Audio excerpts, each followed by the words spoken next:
Hey guys, Dr. Snellgrove here, recording from the new office and not just at home. And I wanted to record a quick video about doing a works cited page for our integrated reading and writing class. So by now, I hope you've had a chance to review the quick and dirty citation guide that I have on Canvas for us. It walks you through the basics of what we call in-text citations, right? So with this essay, you're getting to pick your own topic, a controversial topic, and you take a stance on it. So for instance, as you might imagine, when you let students pick their own topics, I get a lot of like Florida should legalize recreational marijuana.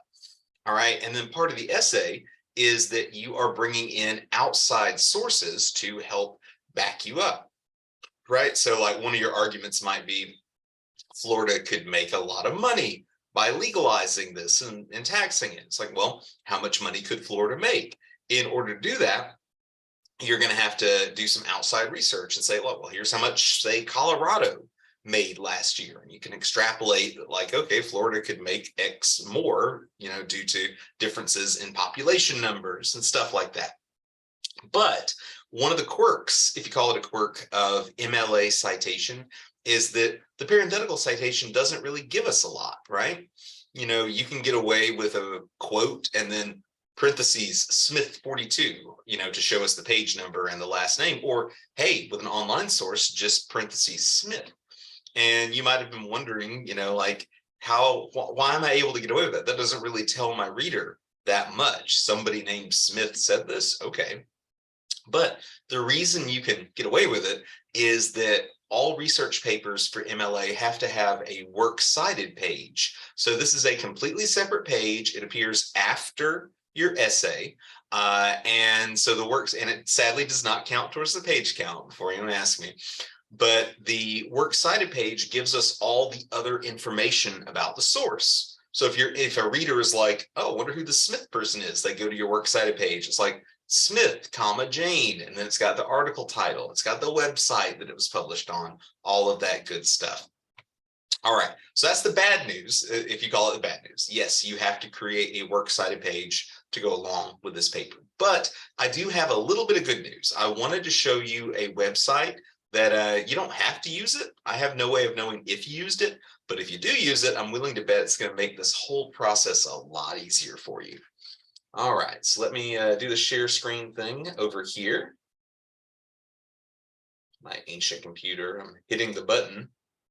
There we go. This is the screen I want to share. All righty. So I don't know how well you can see the URL up here, but the website I went to was citationmachine.net/MLA. And the /MLA part is important because this website will help you out with creating the right pages for different kinds of writing styles as well. If you have classes where you're doing, say, APA style, it will also help out with that. So we're doing MLA, and so I went ahead, citationmachine.net/MLA. Now, if you look down here, it'll basically walk you through how to generate a works cited entry for dozens, I believe, of different formats here. But, and there's nothing wrong with this, most of your sources are very likely to be online sources, which is absolutely fine. So what I was going to do today is walk us through how you would generate a works cited page for those kinds of sources. So you'll notice the first thing I did was click on website. And so for the purposes of our presentation here, I went ahead and prepared a site that we'll be using. But of course, the whole point of this is you could just copy and paste the URL for the sources that you are trying to use. Now, I don't know exactly when it's going to pop up, but I know it will pop up. So now I'm going to mention it to you. You do not need to pay them for anything. All of what I'm going to show you how this can do, can be done completely free. I mentioned that because a few years back, Citation Machine and a bunch of other sites that do this kind of thing got to a point where they would try to nickel and dime you, like, don't you want Citation Machine Premium? It'll help you with plagiarism, and hell, for all I know, maybe it will, but I would never show you a resource and encourage you to use it if it was going to charge you money. So I wanted to emphasize that what this can do, what you need it to do, perhaps, to generate a works cited page, it'll do completely for free. All right, so I've got that URL punched in. So we're going to hit the search button down here. It says, hey, is this your website? Yes, cite that. It's like, here's what we found. Good for you. Continue. All right. Now, I can't emphasize this enough. This is the most important step in the process, right? Because it will do a lot of this for you. If you get lucky, it might get everything right and just do it all in one go. But at the end of the day, this is just a computer program. You know, it will sometimes mess up on, oh, it didn't get the title quite right. Oh, it didn't bring over the author's name, or maybe there was two authors and it only brought one of them over. So what we're going to do here together is double check on this information. So article title, Colorado sets record with 2.22 billion in marijuana sales last year. Yep, that looks correct. All right, coming back over here, author. So we've got this might have messed it up. Let's find out real quick. Oh no, okay, it actually got it. The only thing it messed up. So this, I believe, should be in the middle name field. I guess y'all know I really am just finding random sources and running you through how to use them. I'm not screening these ahead of time. All right, so looks like we got that correct. You know, oh, by the way, this may go without saying, but we defer to how people publish their own names, right?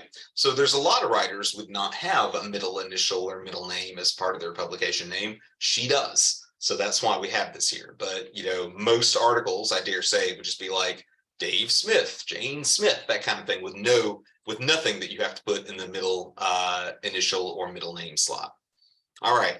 The Denver Post, that sounds, yep, it's Denver Post, published on February 11th, 2022. The answer is yes, technically. I don't know how well y'all can see this. Like many news sites, you know, the Denver Post will update their online articles. So if you want to be technical, this was written on February 10th, but it was updated on February 11th. Now, for citation purposes, we always defer to the date that it was updated. The idea being they updated the article and you want to cite the most recent version of it. Down here, this is kind of arbitrary, but it will always put today's date in as the date that this was accessed. All right, so we've done all this. I'm going to hit complete citation. You see, this is where it is. So I'm going to click on view a sponsored message. I don't know if it'll actually show it. It doesn't. It never does that here on the campus. I don't know what the deal is. Anyways, so now here is the big deal. We've been doing all of this stuff. And you're like, why am I doing this crap, Stonegrove? Well, you see, it put everything in the correct works cited format for you. So you'd have to have a page after your regular essay, a separate page labeled works cited up at the top. That should be centered. And then here are your different sources. And so here it's got the standard thing that you would have in a website works cited entry: last name, comma, first name, and then middle name in this case, then the article title, then the name of the publication, and then the name of the publisher, then the date that it was published, and it does go in that day, month, year format, and then the website that it was published on. It's got all this stuff right here.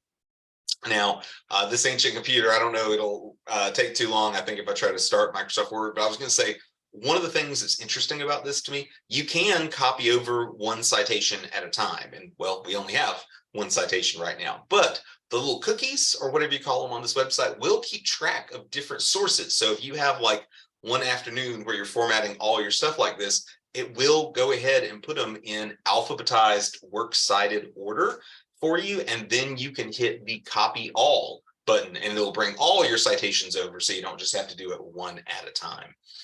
The other stuff I'm hoping you can see clearly on this, and I think you can see it on our citation guide as well, but the first line is all the way to the left, and then any subsequent lines for the same entry are indented one time. And then you rinse and repeat this process for each entry. So it creates a kind of visual language where a reader who is wondering, like, all right, where does one source end and the other source begin? As soon as they see a line that's all the way to the left, they know that's a new source. All right. I think that's about everything for the works cited page. Now, I know for many of you, perhaps most of you, this is something you've never done before, or you haven't done in a hot minute. So if you need any help, I mean, this is always true, but if you need any help with any of this, feel free to email me. Feel free to text me at 863-835-2399. Here to help, and looking forward to reading those papers. Bye.